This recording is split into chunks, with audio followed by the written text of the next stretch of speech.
Côte d'Ivoire is a lush and tropical land in West Africa. Although it has had a long and controversial history, most Americans today know little about the beautiful place. It sits nestled on the coast. It was once a place of great prosper, established by French colonization.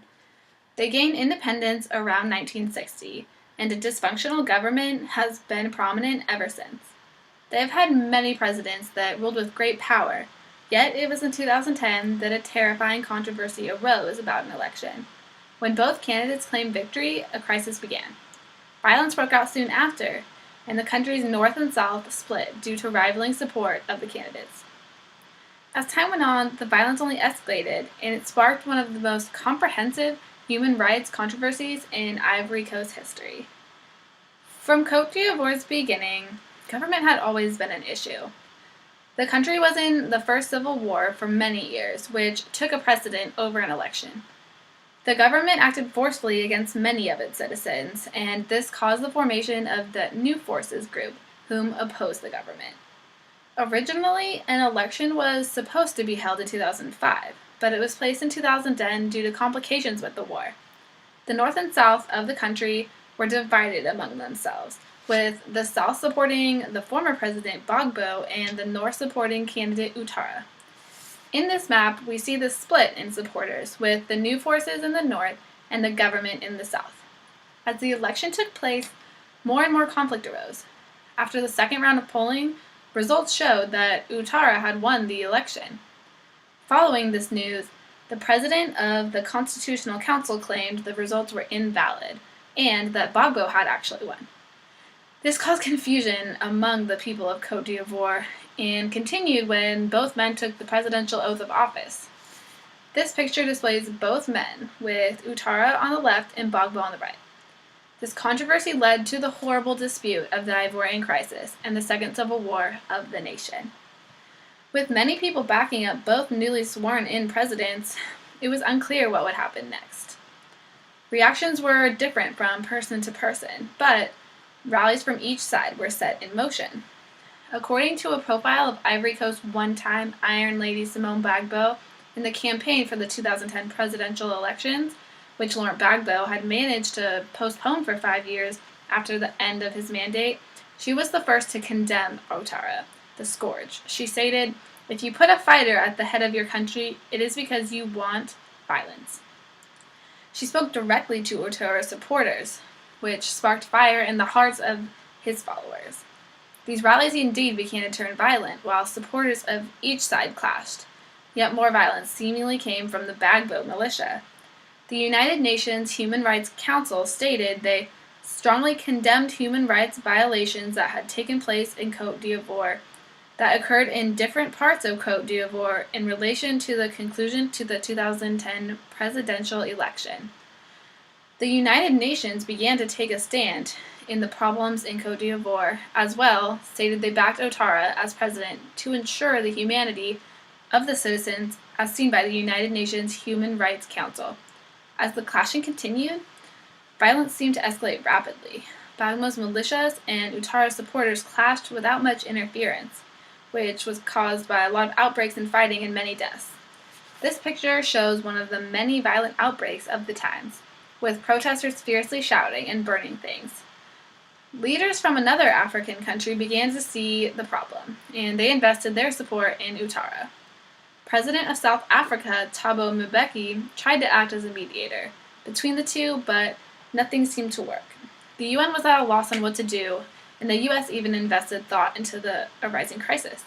Stated by White House Press Secretary Robert Gibbs, "We stand ready to impose targeted sanctions, individually and in concert with our partners around the world, on President Gbagbo, on his immediate family, on those who are associated with him, and those who continue to cling to power illegitimately." With these forces opposing Gbagbo, he still would not back down. The violence was prominent across the country, and it imposed extreme problems throughout the nation.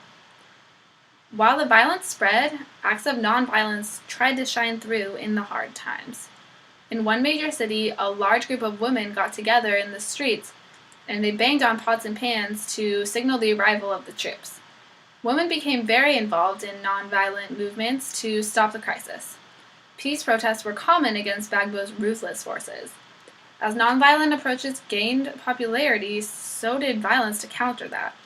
Preceding almost every act of nonviolence activism, Gbagbo's armies launched attacks on innocent citizens. Only wanting to peacefully protest, hundreds of women were injured and even killed due to open fire. In a specific protest on International Women's Day, the women were met with youth armed with machetes and automatic weapons firing into the air at Kumasi.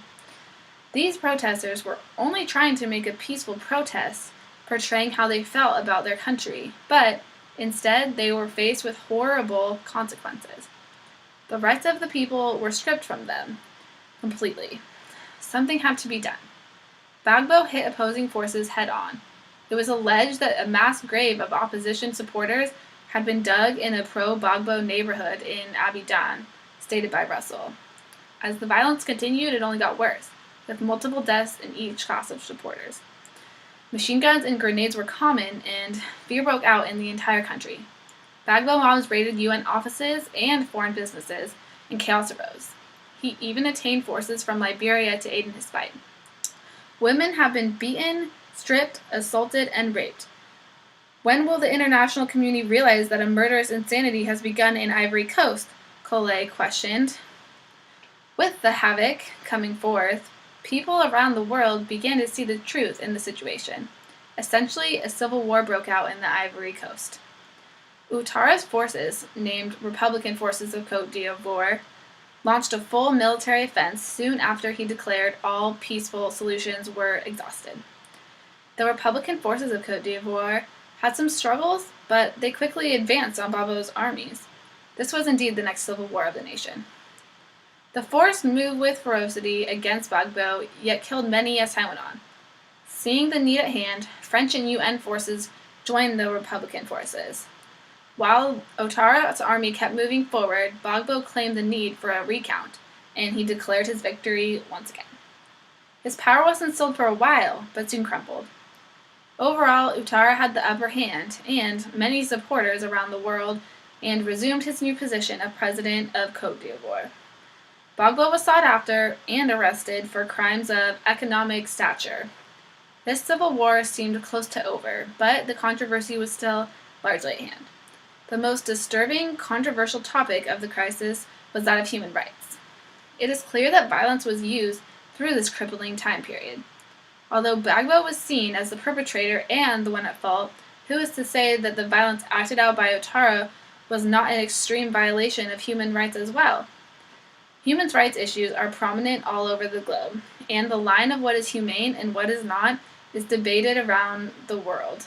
It is true that Gbagbo had dictator intentions and tried to resist the election results in a more violent way, but in the end Ouattara acted in the same violent response.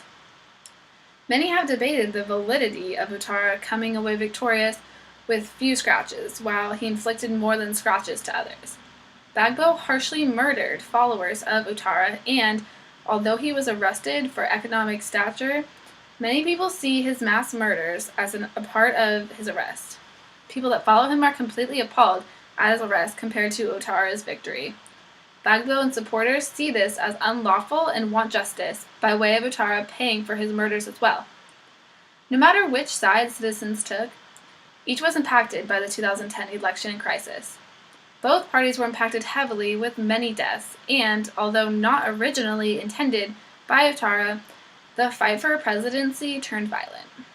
Throughout the Ivory Coast history, struggles with the government have been extreme, but this recent dispute caused a second civil war. It impacted the country negatively in every way and sparked an even bigger dispute on how human rights should be viewed. The entire crisis took a large toll on the people of the country, and when violence broke out, hundreds of innocent people were murdered. Whether Gbagbo is the one to blame, or Ouattara completely went against the rights of the citizens as well, is still controversial today.